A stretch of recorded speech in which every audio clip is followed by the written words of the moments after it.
Hello, আসসালামু আলাইকুম। ওয়ালাইকুম আসসালাম। কে বলছেন? আমি স্বপ্না বলছি ভাই। স্বপ্না, কেমন আছেন আপনি? ভালো আছেন স্বপ্না? আলহামদুলিল্লাহ ভালো আছি। মাশাআল্লাহ, ভালো আছেন। স্বপ্না কোথা থেকে বলতেছেন? আপনার দেশের বাড়ি কোথায় স্বপ্না? দেশের বাড়ি তো দেশের বাড়ি ফেনী। আচ্ছা, কোথায় থাকেন এখন বর্তমানে আপনি? ফেনী থাকি। কে কে আছে আপনার ফ্যামিলিতে স্বপ্না? আমার একটা বাচ্চা আছে আর আমি আছি আর আমার মা আছে। আচ্ছা, ঠিক আছে। তো আপনি কি করেন এখন বর্তমানে? বর্তমানে আমি একটা টেইলারি কাজ করি। আচ্ছা, কাজ বাজ করতেছেন।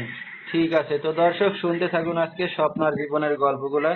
স্বপ্নার সাথে আপনারা সরাসরি যোগাযোগ করতে পারবেন। ফুল ভিডিওটি দেখলে মোবাইল নাম্বার পেয়ে যাবেন। সরাসরি যোগাযোগ করতে পারবেন স্বপ্নার সাথে। তো স্বপ্না, আপনার মা কি করে এখন বর্তমানে? আমার মা আমার বাচ্চাটা কিছু দেখাশোনা করে আর আমি টেইলারি কাজ করি। আচ্ছা। তো আপনার বাবা কোথায়? আমার বাবা নাই, বাবা মারা গেছে। সে বিষয়। তো এখন যেখানে আছেন নিজেদের বাড়ি ঘর না বাসা ভাড়া নিয়ে থাকেন? না, এটা নিজেদেরই বাড়ি ঘর। আচ্ছা, তাহলে তো ভালো কথা। তো আপনার মা কোনো কাজ বাজ করে না, এখন তাহলে সংসার আপনিই চালাচ্ছেন? জি জি, এখন আমারই হাতে। তো আপনার তো বিয়ে শাদী হয়েছে, সন্তান আছে বলেন একটা, তো আপনার স্বামী কি করে? জি জি, না উনি নাই দেখি তো। এখন আমার বাচ্চা একটা 3 মাস আমি সংসার করছি তার সাথে, তারপরে সে চলে গেছে। তারপরে বাচ্চাটা ইচ্ছা, এখন আর কি করবো, বাচ্চাটা কি আর ফেলাই দিতে পারবো? সেটা আমার বাচ্চা, সেই জন্য এখন এই বাচ্চাটা নিয়ে কইরা আছি। তো স্বপ্না, স্বামী ছাড়া আছেন কতদিন ধরে আপনি? এই 2 বছর। 2 বছর ধরে স্বামী ছাড়া আছেন।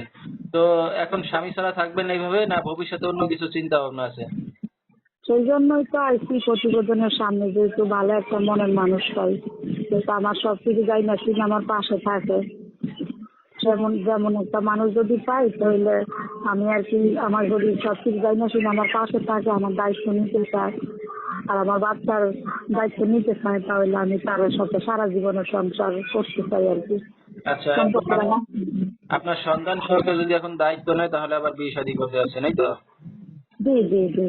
আচ্ছা, তো আপনার তো বিয়ে শাদী হয়েছে, সন্তান আছে। তো এখন যদি কোনো পুরুষ, ধরেন বউ মারা গেল বা বউ ফিরে চলে গেল, এরকম কোনো পুরুষ যদি আপনাকে বিয়ে শাদী করতে চায়, রাজি হবেন? অবশ্যই, আমি যেমন আমার তেমন সমস্যা নাই, কিন্তু আমার সবকিছু জানি না শুনে যে আমার পাশে থাকবে, আমি মনে করবো সেই আমার সবকিছু। আচ্ছা, ঠিক আছে। তো আপনার সাথে যদি দর্শক ভাইরা যোগাযোগ করতে চায় কিভাবে করবে? সেই যে আমার এই নাম্বারে ফোনে যোগাযোগ করবে, কথা বলবে। আচ্ছা, এই নাম্বারে যোগাযোগ করলে আপনাকে পাবে? জি জি, অবশ্যই পাবে। ঠিক আছে, নাম্বারটা আপনি বলতে পারবেন? নাম্বারটা আপনি একটু বইলা দেন। আচ্ছা, ঠিক আছে। তো দর্শক, আমরা শুনতেছিলাম স্বপ্নার জীবনের গল্পগুলা। যেহেতু স্বামী নাই, একা আছে, গত 2 বছর ধরে একটি মাত্র সন্তান।